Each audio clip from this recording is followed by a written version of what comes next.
ફૂલ અને રોપા ખરીદવા માટે લોકો ઉમટી પડ્યા છે।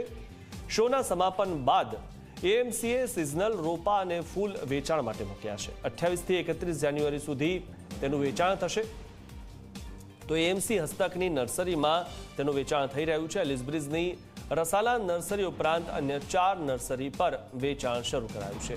દેશી વિદેશી પ્રજાતિના રોપા અને ફૂલ ખરીદવા લોકોની ભીડ લાગી છે। જથ્થા મુજબ રોપા અને ફૂલોના ભાવ નક્કી કરાયા છે। ભીડને જોતા ગાર્ડન વિભાગના ડેપ્યુટી ડાયરેક્ટરને બિલિંગ કાઉન્ટર પર બેસવું પડ્યું। આ વખતનો ફ્લાવર શો સૌથી વધુ ચાલનારો ફ્લાવર શો રહ્યો છે।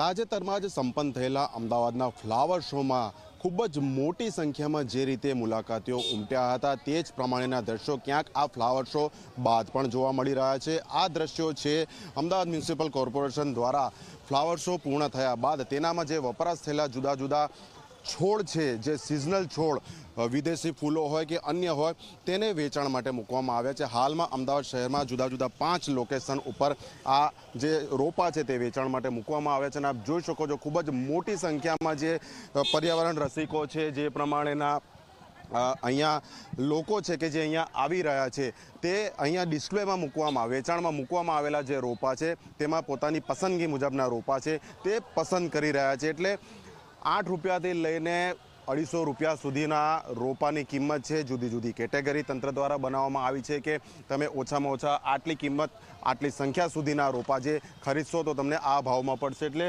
ખૂબ જ મોટી સંખ્યામાં જે રોપા છે તે મૂકવામાં આવેલા છે। રોપા માટે હાલ સમગ્ર આ રસાલા નર્સરી છે એલિસબ્રિજ વિસ્તારમાં આવેલી ત્યાં ફરી રહ્યા છે। અને જે પ્રમાણેની ભીડ અહીંયા ઉમટી રહી છે ફક્ત એક સ્થળ ઉપર નહીં, જ્યાં કોર્પોરેશને 5 જગ્યા નક્કી કરી છે ત્યાં આ જ પ્રકારના દ્રશ્યો જોવા મળ્યા છે। આપ અહીંયા પરચેસ કરવા માટે આવ્યા છો, ખાસ કયા રોપા તમને ગમે છે, જે કરી ખાસ તો ફ્લાવર શો બાદ આ પ્રથમવાર થઈ રહ્યું છે?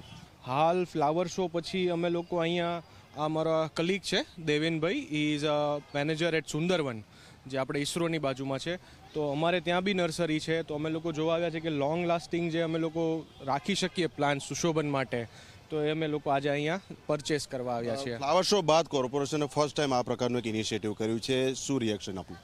આઈડિયલી આઈ વુડ સે કે થેન્ક યુ।